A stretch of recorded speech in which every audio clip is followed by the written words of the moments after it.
3 true scary stories for sleeping. Story 1. People always ask, why didn't you just open the door? It's easy to judge from a warm bed, under soft covers, with the city hum outside your window. But when you're alone, miles from the nearest town, and something knocks at your door in the middle of a rainstorm, you'll understand why some doors stay closed forever. This happened 5 winters ago. I was renting a remote cabin in the Appalachians, one of those disconnect from the world places. No cell service, no neighbors, just me, a wood stove, and miles of trees. I'd been there 3 nights. The first 2, it rained so hard it felt like the forest was trying to crawl inside.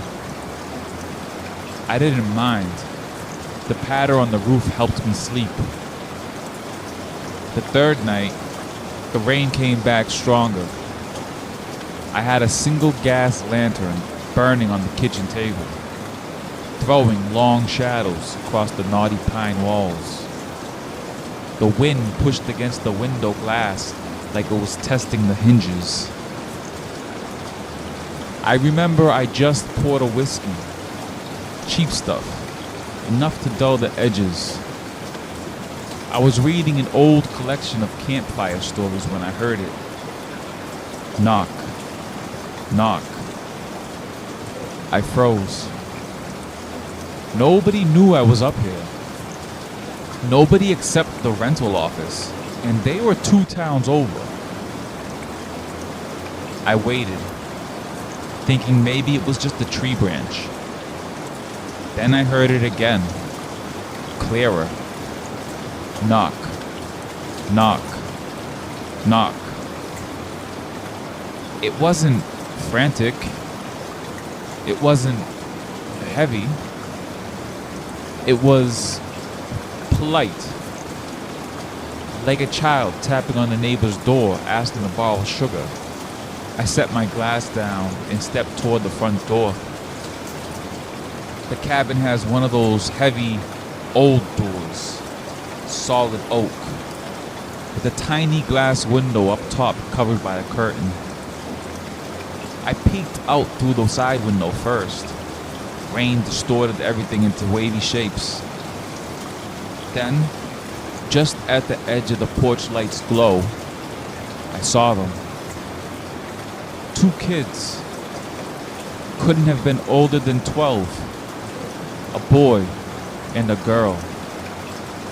They wore thin jackets soaked through, hair plastered to pale foreheads. They just stood there, side by side, staring at the door. I couldn't see their eyes at first. They were looking down. Knock, knock. This time, the girl raised her head. That's when I saw her eyes. Big, wide, and so dark they didn't reflect any light at all. No whites, just black, like 2 black holes punched through her face. My throat went dry. I tapped the window. She didn't flinch. Neither did the boy. I cracked the door, chain still on, just enough to speak through the gap. Are you kids lost? The girl smiled, but it didn't reach her eyes. Her voice was soft, almost too soft for the rain. Please, sir, can we come in?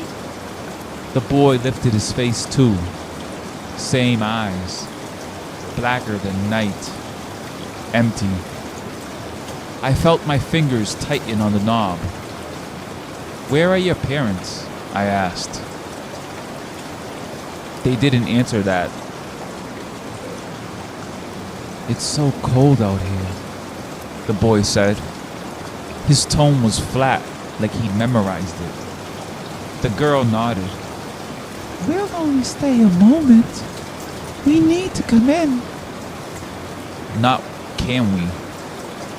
We need to. My skin prickled. Every survival instinct I had screamed at me. Don't open the door. I'll call someone, I said, voice trembling. There's no phone here, but I can.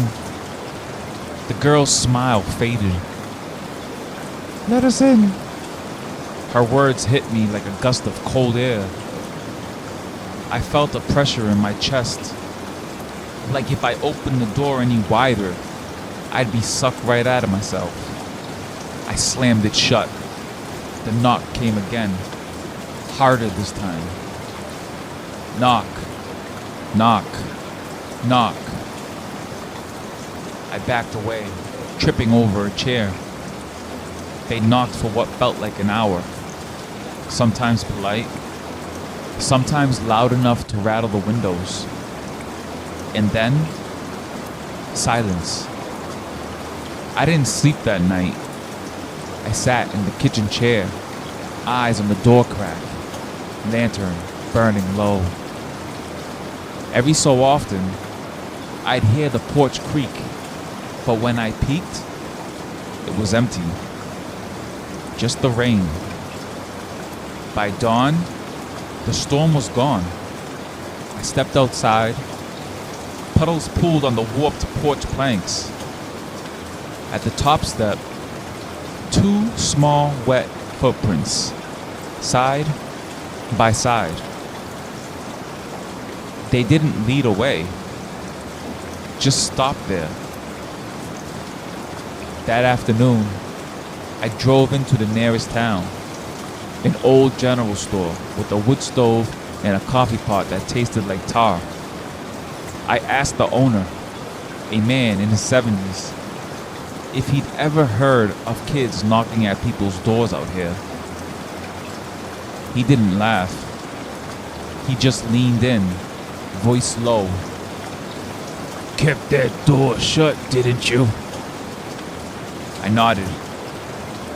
His eyes dropped to my hands. They were still shaking. Smart, he said.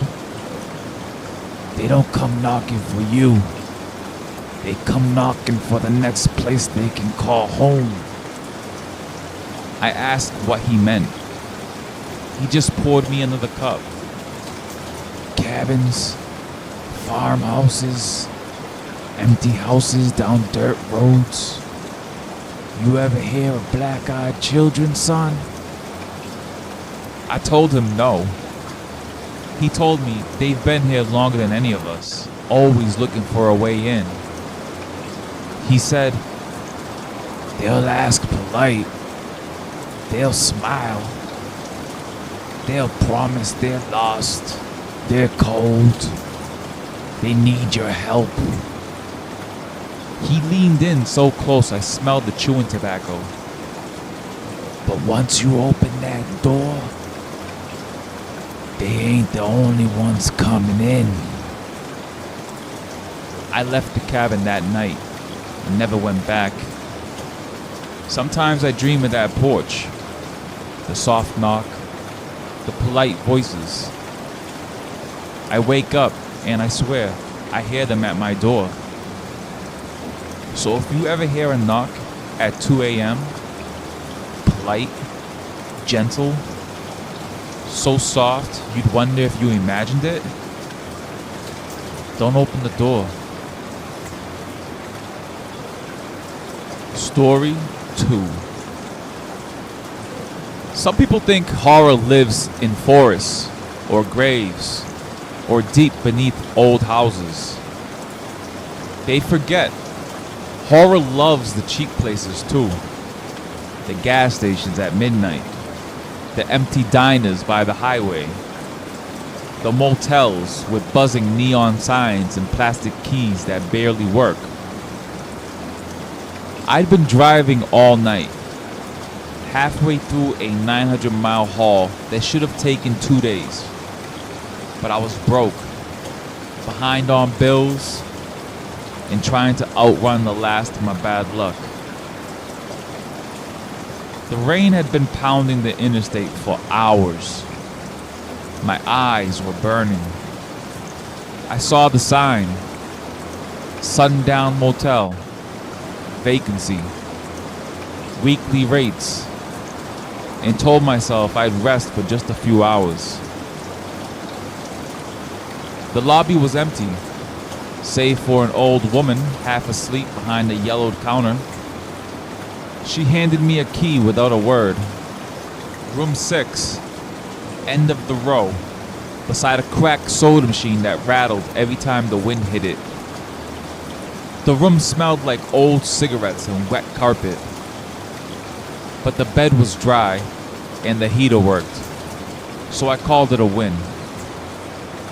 I lay there listening to the rain tapping the window.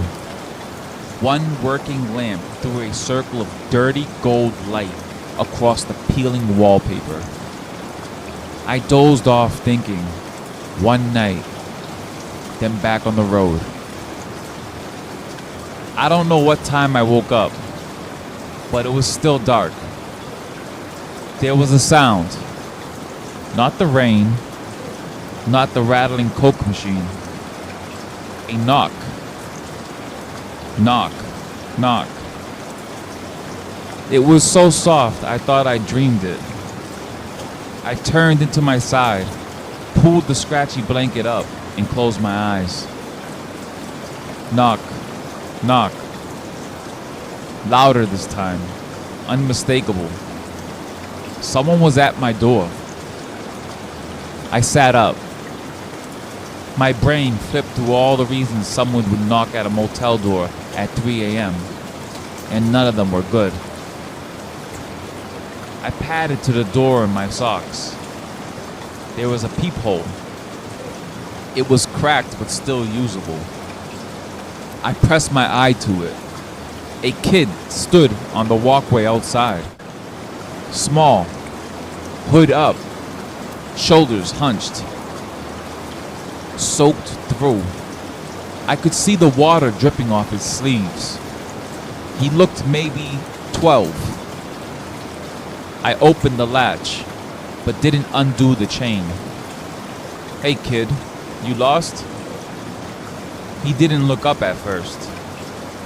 Then, as slow as a puppet on strings, his chin rose, and I saw his eyes.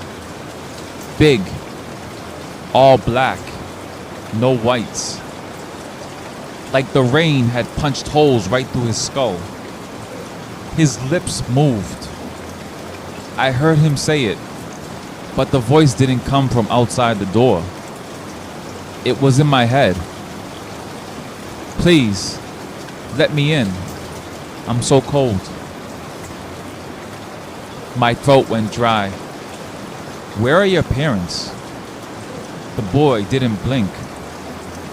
The rain behind him sounded far away and muffled. Please, let me in. I heard it again, but his mouth didn't move. The words echoed like they bounced inside my skull. I felt my fingers tighten around the knob. Then I heard it. Footsteps. Not just the kids. More coming up the walkway. I squinted through the peephole. 2 more kids stepped into the dull glow of the walkway light. A girl, hair plastered to her forehead, and another boy, smaller, holding her hand. All of them pale. All of them with eyes blacker than the night behind them. The first boy tilted his head. I heard it again. Please, let us in. This time, I swear the girl's mouth said the words, but the voice still came from inside me. I backed away, heart hammering. They all stepped closer. So close I could see rain dripping from their eyelashes. Knock, knock. Knock. The chain rattled. I heard scratching too. Nails dragging down the doorframe. I backed up to the bed. My phone had no signal, just a spinning circle of hopelessness. Then came another voice, but not from the kids. It was my brother's voice. He'd been dead 3 years. Open up. Man, it's me. Open the door. I fell to my knees by the bed, hands over my ears. Didn't matter. The echo just got louder.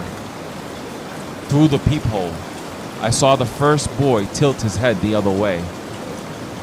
The girl put her hand on the window beside the door. Just her palm, flat. The glass fogged up around it. I whispered, "No." The hallway light flickered. For a second, just one, I thought I saw more shapes down the walkway. More pale faces. And more black eyes. Multiplying. I pulled the curtain shut, curled up on the floor. The knocking stopped, but the voices didn't. They whispered all night, echoing in my head like static. "Let us in. We're cold. We're so hungry. Please." When the sun finally cut through the rain, the room was empty. I crawled to the door. The hallway was dry, no footprints, nothing. I left the key on the counter in the lobby. The old woman didn't look up. She just asked, "You hear them too?" I didn't answer. I just drove. Didn't even stop for gas until I was 2 towns away. Sometimes, when I pull off the interstate for the night, I think about that room. Room 6. Sundown Motel. The one with the thin door and the peephole that always feels like something's looking back. If you ever hear that soft knock at your motel door, when the rain's pounding the glass and your brain says, "Just open it for a second," don't. Because they don't just knock once, they multiply.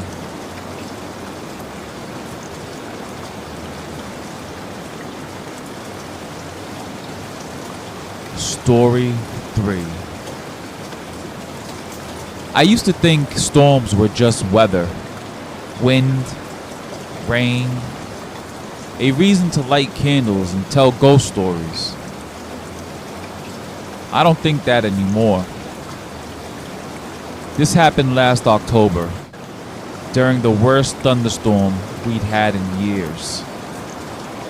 My uncle was out of state for work, and I'd agreed to watch his dog, a big, old black lab named Duke, who was more gray than black these days. The house was an old colonial, set back in the woods about 20 miles from the nearest main road. No neighbors in sight. Cell service flickered in and out, but I didn't mind. I figured it'd be peaceful. Just me, Duke, the fireplace, and the sound of rain on the roof. The storm started right after sunset. Sheets of rain hammered the windows. Branches scraped the siding.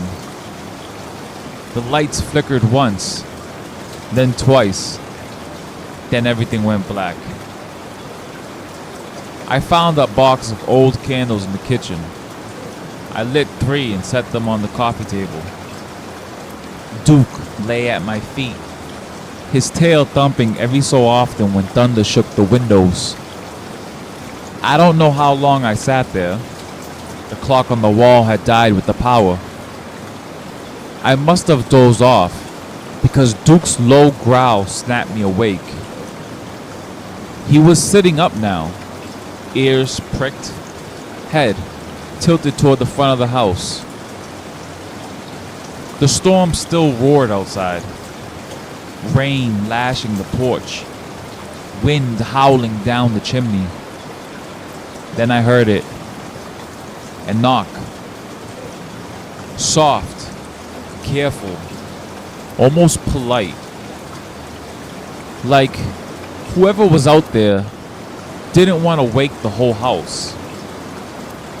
Duke let out a low, uneasy bark. I hushed him, even though I felt the hair on my arm standing up. Who the hell knocks during a storm like this? I stood, candles flickering shadows upon the wall. The front door had a small diamond-shaped window at the eye level. I moved toward it, feeling the old floorboards creak under my socks. Another knock, this time a bit louder. I leaned close to the window, careful not to let the candlelight show my whole face. There was a girl on the porch, maybe 10, 11 at most. She wore a thin coat, soaked through at the shoulders. Dark hair hung limp against her cheeks, framing skin that looked pale and waxy in the lightning flashes. Her head was bowed. One small fist hovered near the door like she was ready to knock again. Duke let out another low growl behind me. I hesitated. Some part of me wanted to throw the door wide open and help her. A child, alone in a storm. Who wouldn't? Then she looked up, and I felt my gut twist. Her eyes were wrong. Not dark, not brown or deep blue, just black, bottomless, like looking through a hole in the cut of her face. Her lips moved, but I didn't hear her through the glass. Then I did.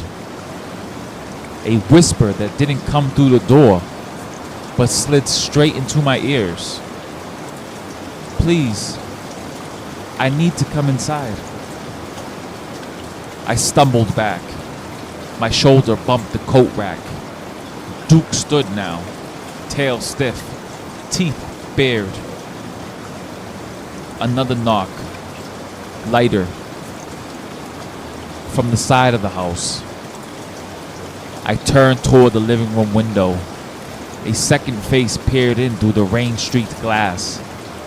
A boy this time. Small, maybe 7, with that same hollow stare. One hand pressed flat to the pane, fingers spread, leaving streaks in the condensation. Duke barked, deep and warning, the kind of bark that says, "This is not normal." I backed up toward the kitchen, mind racing. One at the front door, one at the side window. Then, tap, tap. From the back door, I spun around. A third shape stood behind the sliding glass door that led to the deck. Bare feet, white t-shirt, head down, but I didn't need to see his face. I knew those eyes would be as dark as a starless well. The house felt too small then, like the walls were pressing in. I grabbed my phone, no bars. I opened the emergency flashlight app anyways, as if that would help. Tap, tap, the front door again. The girl's voice, clear as a bell inside my head. "We're so cold. We need to come inside." Duke snapped at the door, teeth bared, fur standing up like a ridge along his back. Another voice, this one smaller, from the boy at the side window. "We're hungry." He tilted his head, just enough for the porch light to catch the smooth plane of his skin. Too smooth, like he'd been carved from wax. The power flickered back for a half of a heartbeat. The overhead light buzzed, then died again. I nearly dropped the candle I'd grabbed off the table. I moved to the back door, peeking through the curtain. The third boy was closer now, nose almost touching the glass. He lifted a hand, made a small, deliberate scratch down the pane. A thin squeal that made my teeth clench. Duke's growl rumbled like distant thunder. I whispered, "No, you're not coming in." I don't know if I said it out loud. It didn't matter. The girl's voice answered anyways. "You have to let us in. It's the only way." Another knock, sharp this time. Then 4 sets of footsteps shifting on the porch boards. I froze. 4? I moved to the front again, heart hammering. There was another figure now, taller than the girl, a teenager maybe. He stood just behind her, his chin low, dark hair hiding most of his face. His arms hung at his sides, fingers twitching every so often, like he was flexing claws he didn't have. Lightning flashed. For a split second, the whole porch lit up. All 4 of them stood perfectly still, their eyes catching the flash like oil on the glass. The girl lifted her hand, rapped once, then pressed her palm flat to the window. I whispered, "No." But inside my skull, I heard them all at once. 4 voices, layered like static. "Open the door. Let us in. We're so cold. We're so hungry." Duke barked so loud I nearly dropped the candle. The flame flickered, then snuffed out. Darkness swallowed the room whole. I felt their whispers vibrating in my teeth. I stumbled backward, my heel hitting Duke's water bowl. Cold water splashed my ankle, snapping me back. I crouched beside Duke, burying my face in his fur, whispering, "Good boy, good boy, good boy." The knocks turned into scratches, tiny nails dragging across the wood. The glass panes rattled like teeth shattering in the cold. Then, just as sudden, silence. The rain still hammered the roof. The trees still bent in the wind. But the tapping, the knocking, it was gone. I stayed like that until the sky turned from black to deep gray. When I finally opened the front door, the porch was empty. No footprints in the mud, no handprints on the window. Duke stuck to my side for days afterward. I called my uncle the second my phone found a band of service. I didn't tell him the real story, just that there'd been some weird kids outside, and I'd scared them off. He didn't laugh, just told me, "Next time there's a storm like that, don't open the door, no matter what." So I'm telling you now, if the power goes out and you hear a polite knock at your door in the middle of a storm, if you see their small faces at every window, if they whisper inside your head like they live in the dark parts of you, don't open the door, because once they're inside, You won't be you anymore.